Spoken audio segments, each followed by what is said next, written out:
you always Instagram story stuff, reposting when guys get jobs, XYZ. You put your finger crossed emoji. Ran, Can you explain to people? Yeah, like Ran, good dude. I talk to him all the time, but explain to people like I don't want to speak for you, but I feel like I know what it is. Can you just tell 49ers fans like what that means to you? Yeah, I never talked about it at all. We're trying to stay out of the media for it, but I didn't even. I go on Instagram and I'll look at my teammates' stuff, the team stuff, got stuff like that, stuff about that, my family stuff like that. I don't spend a whole lot of time, especially over this last year. Like, it's been great for me to just be off of social media. Like, I'm not on Instagram on daily even. So for me, it's like I just want to support guys. Like, I repost my Instagram today this whole season was probably more of a 49ers fan page than anything. Like just showing guys support. Ray's got a cool outfit. Aziz got a cool video. Fred, whatever it was, and then obviously the Rand stuff. So me and Rand got real close over the last. I wouldn't say super close, but we talked on the regular. And he'd bring his boys in. I would hang out with his kids in the training room. So it was always, for me, it was huge. Like, they were like a shining light. Like, they come in and show me how many push-ups they could do and stuff like that. So just getting to know someone's family like that, I was super happy for him for the opportunity. So, yeah, the fingers crossed emojis now. Like, man, I'm crossing my fingers on the Tennessee Titans. But you just show support. Like, it's showing love. Yeah, totally. Like, I cross my fingers, man. I love it here. I don't ever want to be anywhere else.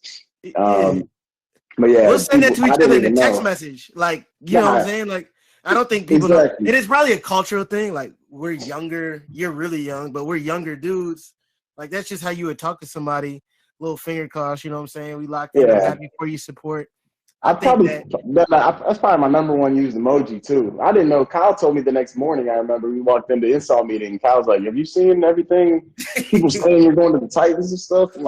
I'm like, man, what are you talking about? And he's like, I just saw it. He's like, this people talking crazy. People don't know what they're talking about. Whatever. He's like, I just thought it was funny this morning. I was like, he was actually the one that told me about it. I didn't see anything. Now, next thing I want to ask you about. Okay, you mentioned your arm fatigue. I think people were seeing you say that, and I saw on Twitter like people talk about it, and I don't want people to get the wrong idea like that you had. I think that you threw the ball.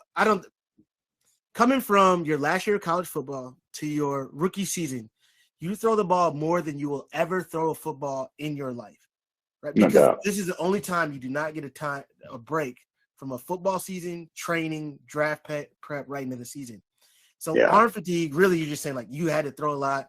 There's a lot of NFL guys who might not throw at all until March, April. Yeah.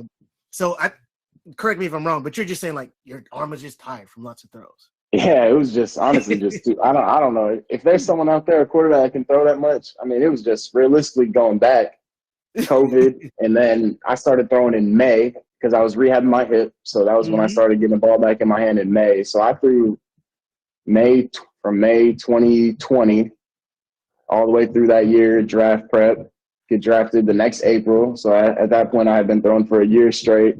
And then go through that whole season until the next January. So I'd say probably, I don't know, about 20 months straight of throwing, like I said, probably a week off in there. Maybe I don't even know if I took a whole week between that whole time. But through that whole season, I threw for probably 20 months straight. Probably at least 3 times a week. You and I had the longest draft prep. I and Jamie had the longest draft prep. Yeah. Anybody ever. So I don't think anybody can compare anything to that.